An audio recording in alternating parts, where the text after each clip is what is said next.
The massive hall fell silent as Ambassador Zektar stood up from his seat. His tall, thin body moved with the grace that all hegemony people were known for. His skin was pale blue, and his large eyes looked around the room with anger. The Galactic Coalition Council had seen many arguments before, but today felt different. Commander Sarah Chen sat in the Earth section, her back straight, and her face calm. She wore her dark blue military uniform with pride. Her short black hair was neat, and her brown eyes watched everything carefully. She knew why they were all here today, and she was ready for what was coming. The council hall was huge, with seats arranged in circles that went up high toward the ceiling. Hundreds of beings from different worlds sat in those seats. Some looked like giant insects, others were floating balls of light, and some appeared almost human, but with strange colors and shapes. All of them were looking at the Earth section with something between fear and disgust. Zektar began to speak. His voice was smooth and musical, the way all hegemony voices sounded. But there was ice in his words. "Fellow members of the coalition," he said, "we gather today to discuss a crime that shocks the very foundation of civilized space." He pressed a button on his desk, and a large screen appeared in the air above the center of the hall. The screen showed a star map with a red circle around one system. 3 weeks ago, in the Kepler 442 system, the humans committed acts that violate every law of war we hold sacred. Murmurs started around the hall. Sarah could hear words like barbarians and savages being whispered in dozens of different languages. She did not move or change her expression. For 3,000 years, Zektar continued, all civilized species have followed the sacred codes of warfare. These laws protect civilian populations, limit the destruction of war, and ensure that conflicts remain contained. They are the very basis of galactic peace.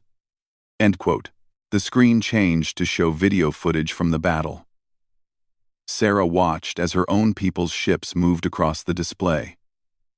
She remembered that day clearly. The hegemony fleet had come to teach the humans a lesson about staying in their own space. They had expected an easy victory against the young species from Earth. "Look at this footage," Zektar said, his voice getting louder. The humans used kinetic bombardment against populated areas. They targeted medical ships. They boarded enemy vessels with primitive weapons and engaged in hand-to-hand combat like wild animals. The video showed human marines in power armor cutting through the hull of a hegemony ship. They carried what looked like ancient rifles and metal blades. To the coalition members, this looked like something from the dark ages of space travel. But worst of all, Zektar said, pointing at Sarah, they used their own medical ships as bait. They painted targets on vessels that should have been protected under all laws of war. They turned healers into warriors and sanctuaries into traps. The footage showed what looked like a human hospital ship being attacked by hegemony forces. Then, suddenly, the medical ship opened fire with weapons that had been hidden inside its hull. Hegemony ships exploded one after another. The hall erupted in angry voices. Representatives from dozens of worlds stood up and shouted.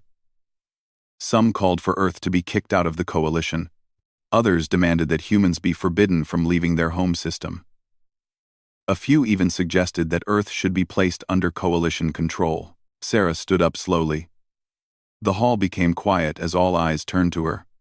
She was much smaller than most of the other representatives, but something in the way she moved made everyone pay attention. "Honored representatives," she said in a clear, calm voice. "I am Commander Sarah Chen of Earth's military forces. I was present at the battle in question. I am here to represent humanity's interests in these proceedings." Zektar looked at her with disgust. "Do you deny these charges? Human, the evidence is clear for all to see." Sarah looked around the hall, meeting the eyes of representatives from dozens of worlds. "I do not deny that human forces engaged in the actions you have described," she said. "Every piece of footage you have shown is accurate." This caused even more shouting in the hall. If she was admitting guilt, why was she here?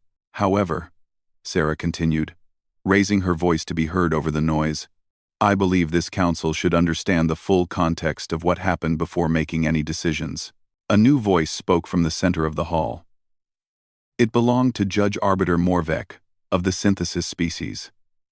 The Synthesis were known for being fair and neutral in all disputes. Morvek looked like a tall crystal formation that glowed with soft light. "The representative from Earth will have her chance to speak," Morvek said in a voice that sounded like singing. "But first, let us hear all charges clearly stated." Zektar nodded and turned back to the screen. The humans violated Article 7 of the Sacred Codes by using kinetic bombardment in a system with civilian populations. They violated Article 12 by targeting medical vessels. They violated Article 15 by engaging in close combat boarding actions. And they violated Article 23 by using medical ships as combat platforms. Each article appeared on the screen as Zektar spoke. The Sacred Codes had been written after a terrible war that nearly destroyed all life in the galaxy. They were designed to make sure that war never became that destructive again. "These codes have kept peace for 3 millennia, said Ambassador Velneth, of the Aquatic Collective. Her voice came through a translator since her species communicated through sonic pulses in water. "Every civilized species has agreed to follow them. They are the foundation of our society. The humans have shown that they are not ready to join civilized space," added Representative Korth of the Mineral Alliance. His rocky body made grinding sounds as he spoke. "They fight like beasts, not like intelligent beings." Sarah listened to each speaker, her face showing no emotion. Inside, she was thinking about all the briefings she had received before coming here. Earth's military had studied every coalition species carefully. They had analyzed their tactics, their technology, and most importantly, their weaknesses. "The evidence speaks for itself," Zektar concluded. "The humans must face justice for these crimes. They must pay reparations to the families of those killed.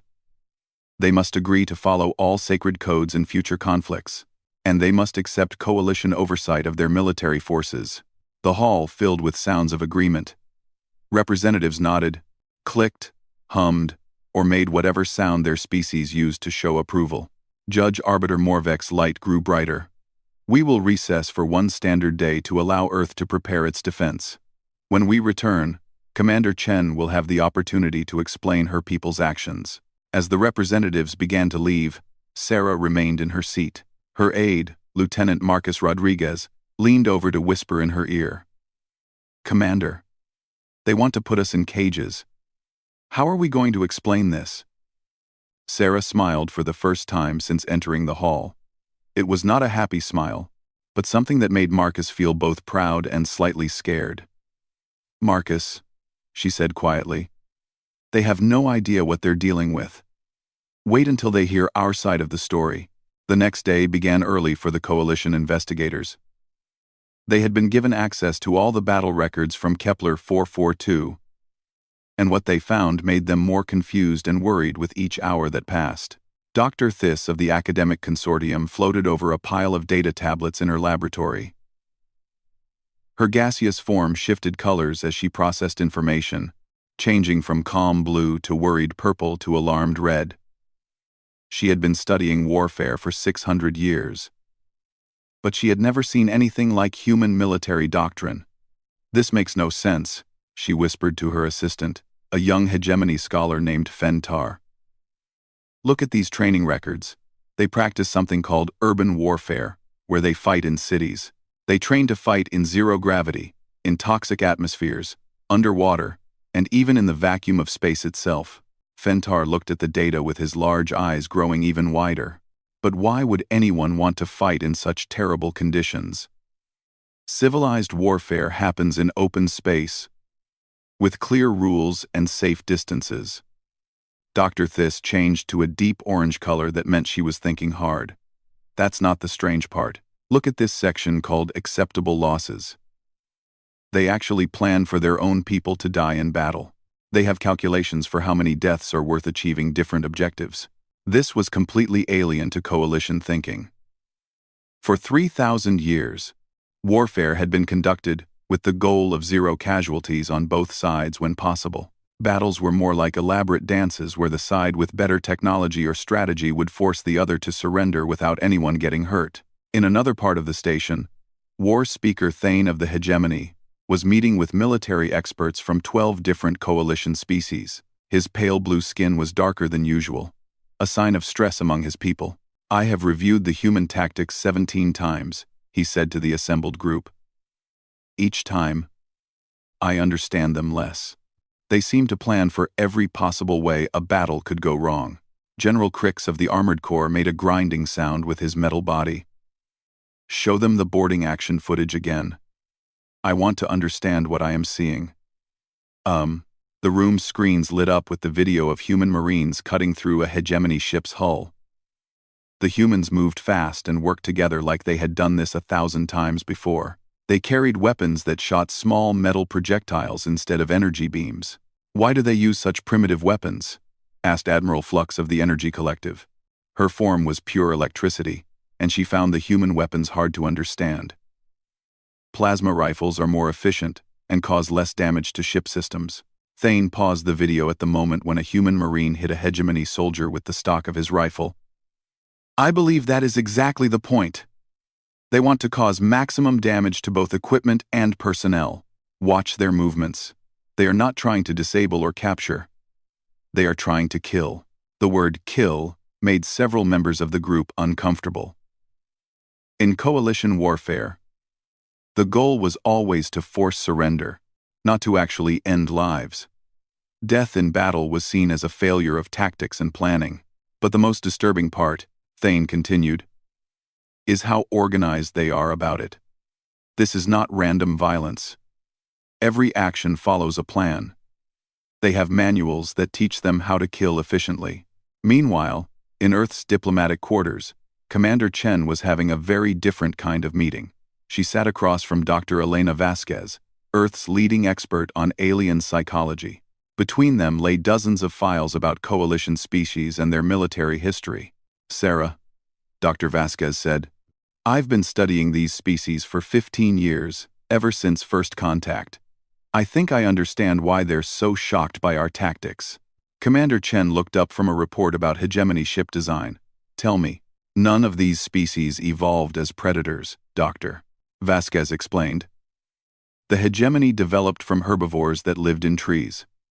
The synthesis grew from crystal formations that absorbed energy directly from their star. The aquatic collective came from filter feeders in deep oceans." Chen nodded slowly. "And humans? We're pursuit predators, Sarah. We evolved to chase down prey across long distances. We're designed by nature to be efficient killers. To them, we're literally the thing that their ancestors' worst nightmares were made of." Chen picked up another file, this one about coalition military history. "What about their warfare? How did they fight before the sacred codes?" Dr. Vasquez smiled sadly. "That's the thing. They barely fought at all. Their early wars were mostly about territory disputes and resource allocation. When they did fight, it was usually with technology that could destroy planets from safe distances." "The Great Dying," Chen said, remembering the historical briefings. "Exactly. 3,000 years ago, they had a war that killed trillions across dozens of star systems, not because they were trying to kill each other, but because they couldn't control the weapons they had built. The sacred codes were created to make sure that never happened again." Chen closed the file and looked out the window at the stars beyond the station. "So, their entire approach to warfare is based on avoiding destruction, not achieving victory." "Right. They see war as a problem to be solved with the minimum amount of harm. We see it as a contest to be won at any cost." In the Coalition archives, a different investigation was taking place. Archivist Prime Zeth Moore had been asked to research human military history. What he found in Earth's databases worried him greatly. The humans had sent their complete military records as part of the evidence for their defense. Zeth Moore had expected to find the history of a young species with little experience in warfare. Instead, he discovered that humans had been fighting continuously for their entire recorded history. 5,000 years of constant warfare, he said to his research team. Not just between different species, but between members of their own species. They have fought over land, resources, ideas, and things I cannot even understand. His assistant, a young being from the peaceful worlds, looked sick. How did they survive? How did they not destroy themselves? Zethmore pulled up human military doctrine from just their most recent century. Because they learned. Every war taught them new ways to fight. Every defeat made them think of better strategies. They turned warfare into a science. The files showed human conflicts with names like World War and Total War. The humans had fought battles with millions of participants. They had developed weapons that could destroy entire cities, and somehow, they had survived it all and kept learning. Look at this document, Zethmore said, highlighting a text called The Art of War, written over 2,000 years ago. They were writing detailed guides on military strategy before most coalition species had even developed space travel. As night fell on the station, representatives from dozens of worlds sat in their quarters, thinking about what they had learned. The humans were not just primitive savages who happened to be good at fighting, they were a species that had turned warfare into an art form. Judge Arbiter Morvek spent the evening reviewing all the evidence. Tomorrow, the humans would give their defense. But already, Morvek was beginning to suspect that this case was not going to end the way anyone expected. In her quarters, Commander Chen finished reading the last of the Coalition military manuals. Then she opened her own tablet and began reviewing something very different. Earth's military combat doctrine for asymmetrical warfare. Tomorrow, she would show the galaxy what humans had really learned from 5,000 years of constant fighting. She smiled as she read the opening line of the manual. When fighting an enemy who follows predictable rules, the greatest advantage goes to those who understand that rules are just suggestions. The tribunal hall buzzed with nervous energy as beings from across the galaxy returned to their seats. Word had spread about the investigators' findings, and everyone knew that today's session would be unlike any in Coalition history. Judge Arbiter Morvek's crystal form glowed brightly as the session began. Before we hear Earth's defense, the tribunal will present its findings about the context of these events. Dr. Thys floated to the center of the hall, her gaseous form now a deep red color that showed how disturbed she was. Honored representatives, she began. Our investigation has revealed information that changes how we must view this case. She activated the display screen, showing a timeline of galactic history. 3,000 years ago, our civilization faced what we call the Great Dying. A war between the Zephyrian Empire and the Void Collective escalated beyond all control. The screen showed images of dead worlds and destroyed star systems. Even after 3 millennia, the pictures were hard to look at. Entire planets had been turned to glass. Some solar systems had no life left at all. 17 star systems were completely destroyed. Dr. Thys continued. Over 3 trillion beings died in just 50 years of fighting. The survivors were so horrified that they created the sacred codes to ensure it could never happen again. Ambassador Velneth of the Aquatic Collective spoke up from her water-filled chamber. The codes have kept peace for 3,000 years. They have prevented any conflict from growing beyond control. War Speaker Thane stood to address the assembly. The sacred codes work because everyone follows them. They limit weapon types, protect civilian areas, and ensure that wars end quickly with minimal loss of life. He paused and looked directly at Commander Chen. But they only work when both sides agree to follow them. The screen changed to show statistics from coalition conflicts over the past millennium. In our last 1,000 years, Thane explained, we have had 147 military conflicts. The average duration was 12 days. The average casualty count was fewer than 1,000 beings across both sides. Murmurs of approval went around the hall. This was what civilized warfare looked like. Quick, clean, and with minimal harm to anyone. Now, Thane said, his voice growing darker, let me show you what human warfare looks like. The screen filled with data from human history. The numbers were shocking. Wars that lasted years or even decades. Battles with casualty counts in the millions. Some conflicts where the entire male population of regions had been killed. They call some of their conflicts total war, Thane said with disgust. This means they consider everything and everyone a valid target. Civilians, infrastructure, cultural sites. Nothing is protected in human warfare. Representative Korth of the Mineral Alliance, made grinding sounds that indicated extreme disapproval. How did such a species survive? How did they not destroy themselves completely? Dr. Elena Vasquez stood up from the Earth section. She had been given permission to explain human nature to the tribunal. Honored representatives, may I help you understand why humans fight the way they do? Judge Arbiter Morvek's light pulsed once, giving permission. Dr. Vasquez walked to the center of the hall, looking small among the huge alien representatives. Every species here evolved from peaceful origins. You developed intelligence to solve problems, to cooperate, to build things. Humans are different.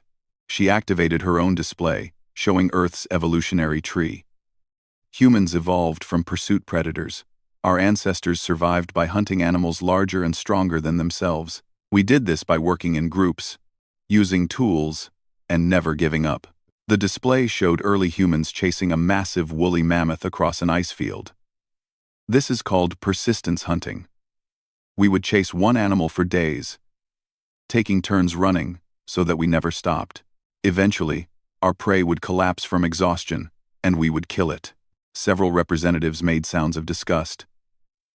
The idea of deliberately exhausting prey to death seemed cruel to species that had never needed to hunt for survival. This shaped everything about us, Dr. Vasquez continued. Our intelligence developed not for building or creating, but for predicting how our prey would behave. Our social structures developed around hunting groups.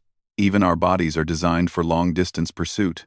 She highlighted human physiology on the screen. We can run farther than almost any animal on our planet. We sweat to cool ourselves during long chases. We have excellent endurance and can function with very little food or water for extended periods. Ambassador Zektar interrupted. What does this have to do with violating the laws of civilized warfare? Dr. Vasquez turned to face him. Because we never stopped being pursuit predators, Ambassador. When humans go to war, we don't see it as a problem to be solved with minimum harm. We see it as a hunt that doesn't end until our prey can no longer fight back. The hall fell silent. The implications of what she was saying were frightening to species that had never needed to kill to survive. Furthermore, Dr. Vasquez added, humans have been at war almost continuously throughout our recorded history. Not because we enjoy it, but because our planet forced us to compete for resources. We learned that the only way to ensure our group's survival was to become very good at defeating other groups. She brought up human military history again. Every war taught us new lessons. Every defeat made us adapt and improve. After 5,000 years, we have developed the most advanced military science in known space. General Crix of the Armored Corps spoke up. Are you saying that humans are naturally violent? No, Dr. Vasquez replied. I'm saying we're naturally competitive. Violence is just a tool we use when other methods fail. But we're very good at using that tool because our survival has depended on it for millions of years. Judge Arbiter Morvek's light dimmed as the implications sank in. Dr. Vasquez, are you suggesting that humans cannot follow the sacred codes because of their nature? I'm suggesting, Dr. Vasquez said carefully, that humans follow different rules because we learned different lessons. You learned that unlimited warfare leads to extinction. We learned that limited warfare leads to defeat. She returned to her seat as representatives around the hall began talking urgently among themselves. The cultural divide was becoming clear. The coalition species had developed their laws to prevent destruction. Humans had developed their tactics to ensure victory. War Speaker Thane stood again, his pale blue skin almost white with anger. This proves that humans are not ready for civilized society. They admit they cannot control their violent nature. They admit they will not follow our laws. The sacred codes exist for a reason, added Ambassador Velneth. Without them, we risk returning to the chaos of the Great Dying. If humans cannot accept this, they must be contained. Commander Chen had listened to everything without changing her expression. Now she stood up, and something in her movement made the entire hall fall silent. She looked around at the hundreds of alien representatives, her brown eyes calm but alert. Honored representatives, she said in a clear voice. You have heard about human nature and human history. You understand now that we see warfare differently than you do. But there is something important you still don't understand." She paused, and for just a moment, a slight smile appeared on her face.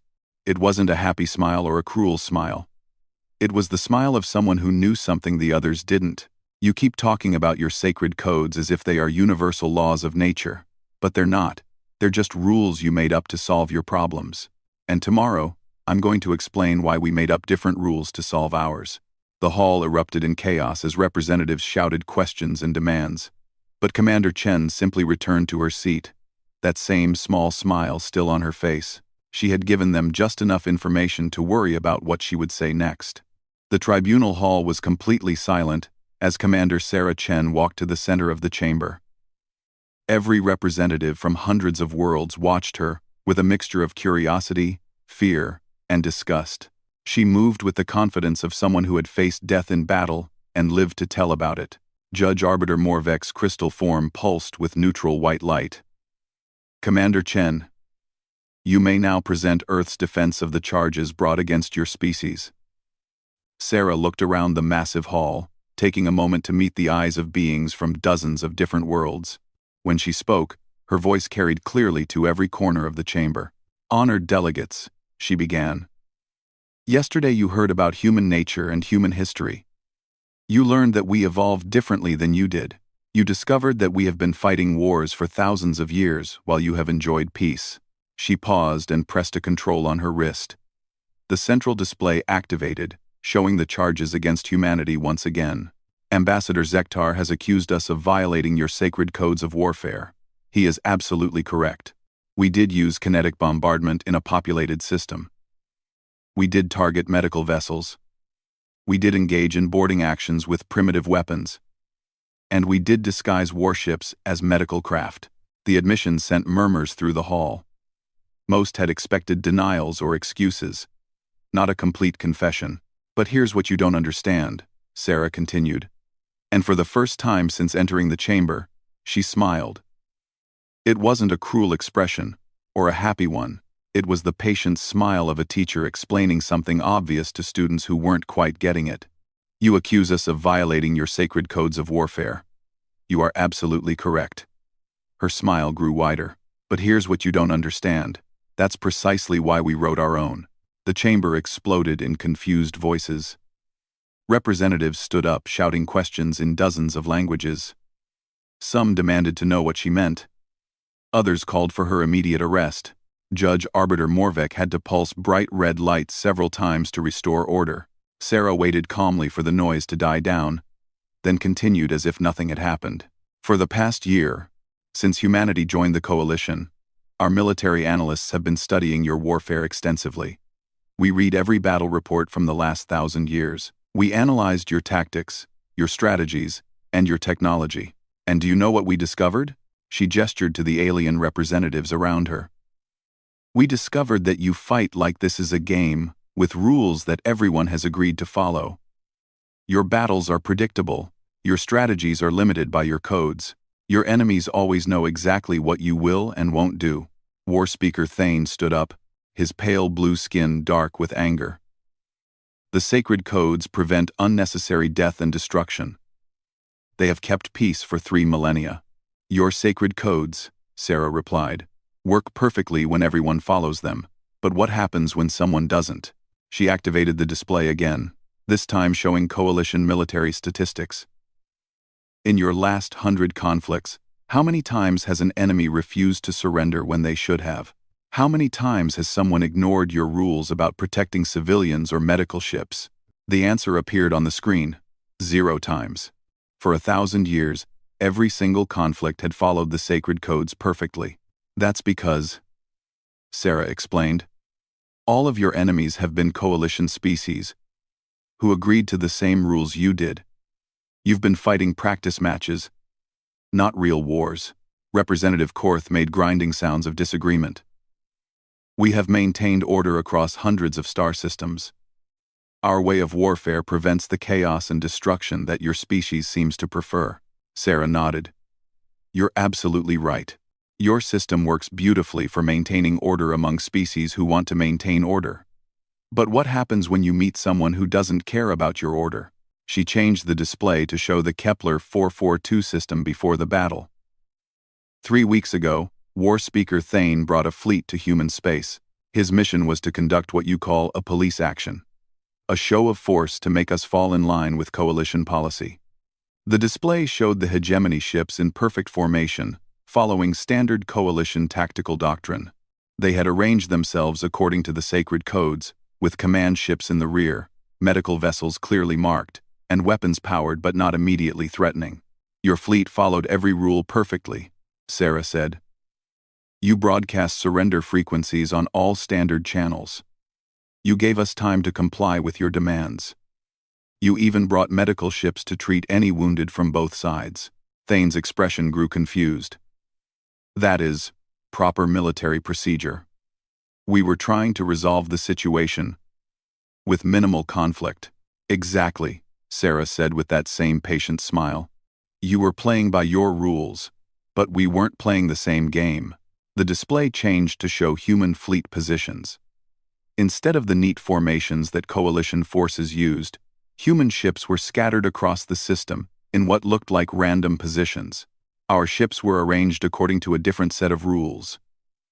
Rules designed not to minimize conflict, but to win it decisively. Every human vessel was positioned to achieve maximum tactical advantage if negotiations failed. She highlighted one section of the display. Your medical ships were clearly marked and protected by the sacred codes. Our medical ships were Q ships, disguised warships designed to look helpless while carrying enough firepower to destroy entire fleets. The representatives began to understand what they were seeing. The humans hadn't broken the rules accidentally or out of ignorance. They had deliberately ignored the sacred codes and followed their own tactical doctrine instead. But this is impossible, said Ambassador Velneth from her water chamber. How did you know our tactics? How did you prepare for our specific approach? Sarah's smile became almost predatory. Because we've been studying you since the day we made contact. We analyzed every coalition battle for the past 1,000 years. We identified your standard formations, your typical strategies, and your predictable responses to different situations. She brought up a new display showing detailed analyses of coalition military doctrine. Did you know that in 73% of your conflicts, the side with superior technology wins without firing a shot?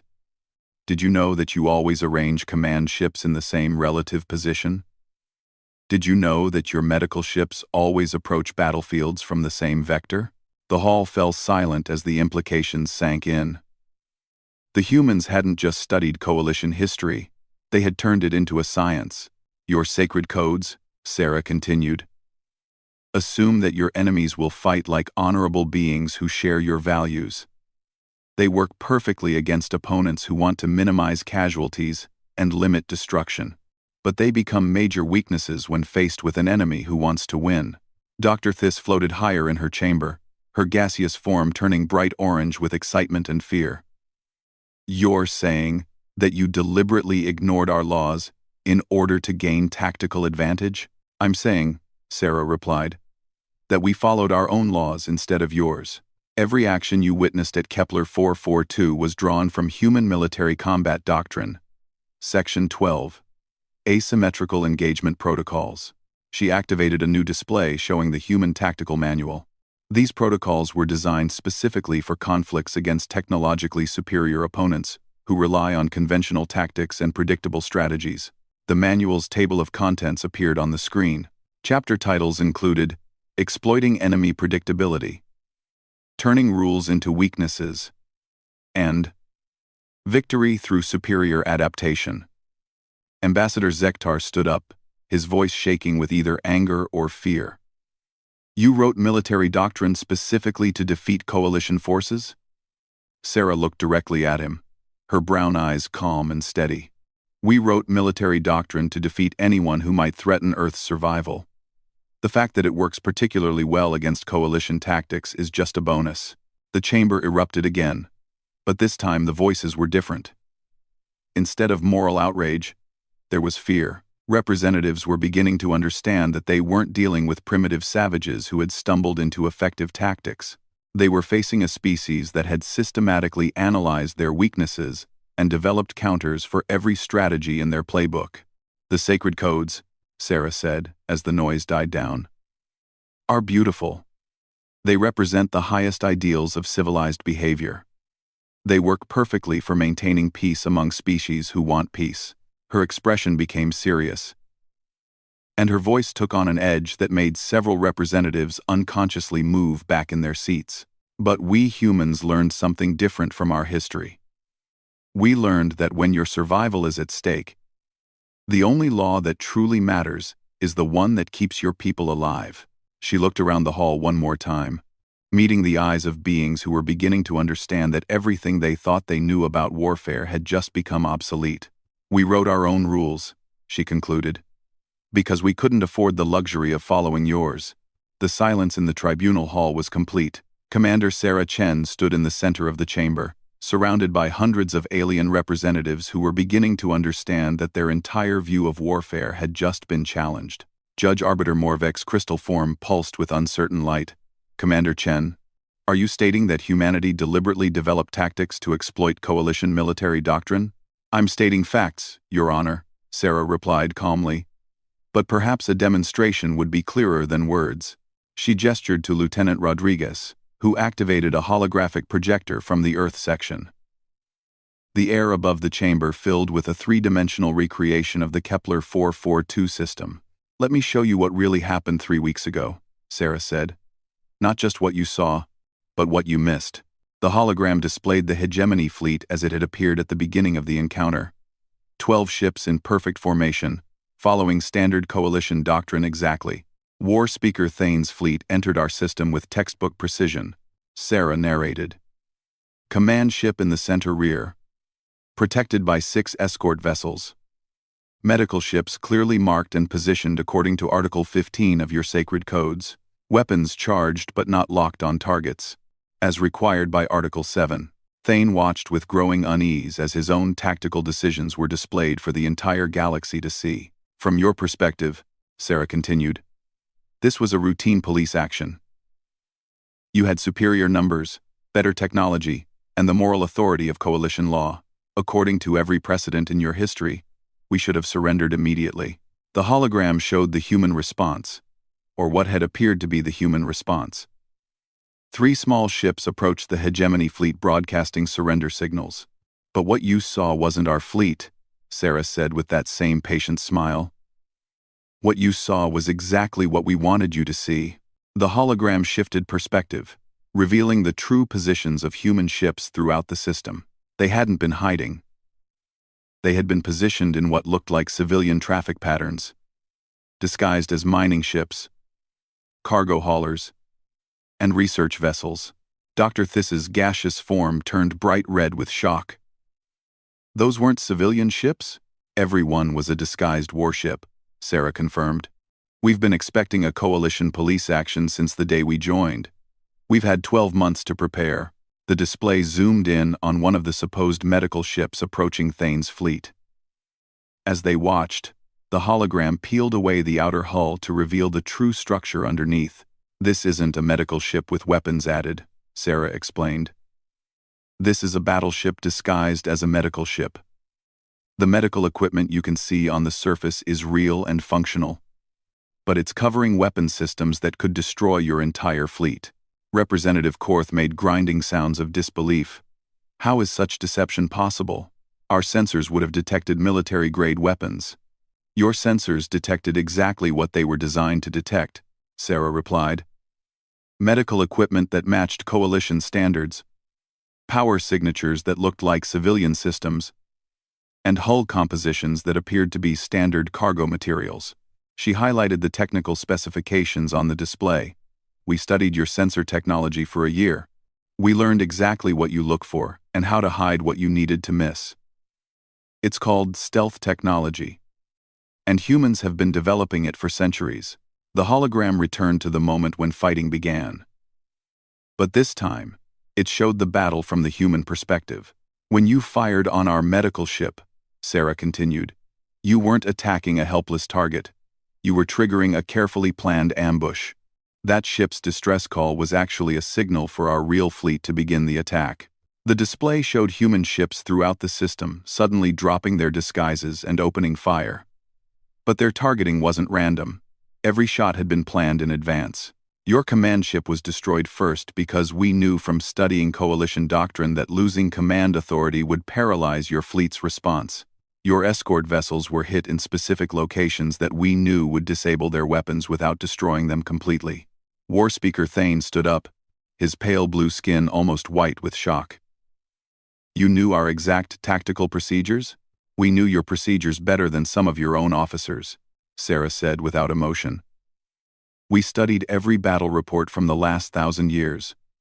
We identified 17 distinct patterns that Coalition forces follow in 95% of all encounters. The hologram showed the boarding actions that had horrified the Coalition representatives. Human Marines in power armor, cutting through hull plating and fighting their way through hegemony ships. This is where you made your biggest mistake, Sarah said, addressing Thane directly. You expected us to fight like Coalition species, standing off at safe distances, using energy weapons, avoiding close contact. Instead, we did exactly what our nature and training prepared us for. The display showed human Marines moving through the hegemony ships with terrifying efficiency. They weren't just fighting, they were hunting. Humans excel at close-quarters combat, Sarah explained to the horrified assembly. We've been doing it for thousands of years. Your people have never experienced anything like it, because Coalition warfare doesn't include personal combat. Dr. Elena Vasquez stood up from the Earth section. May I explain the psychological aspect, Commander? Sarah nodded. And Dr. Vasquez addressed the tribunal. What you witnessed wasn't just military tactics. It was the application of human evolutionary psychology to modern warfare. End quote. She gestured to the hologram showing human Marines working together with perfect coordination. Humans are pack hunters. We evolved to surround prey, cut off escape routes, and work together to bring down targets larger than ourselves. When we boarded your ships, we weren't just following military doctrine. We were following instincts that are millions of years old. The hall filled with disturbed murmurs as representatives began to understand that they had been defeated not just by superior tactics, but by an entirely different kind of intelligence. Sarah regained control of the presentation. But the most important thing you need to understand is this. Every action we took was proportionate and limited. This statement caused confusion throughout the hall. How could such devastating tactics be called limited? We could have destroyed your entire fleet within the first 5 minutes, Sarah continued matter-of-factly. Our disguised ships had enough firepower to turn all 12 of your vessels into debris. Instead, we disabled your weapons, captured your crews alive, and caused minimal casualties. The hologram showed the final moments of the battle. Hegemony ships floating dead in space, but intact. Crew members being evacuated to human medical ships, real ones this time.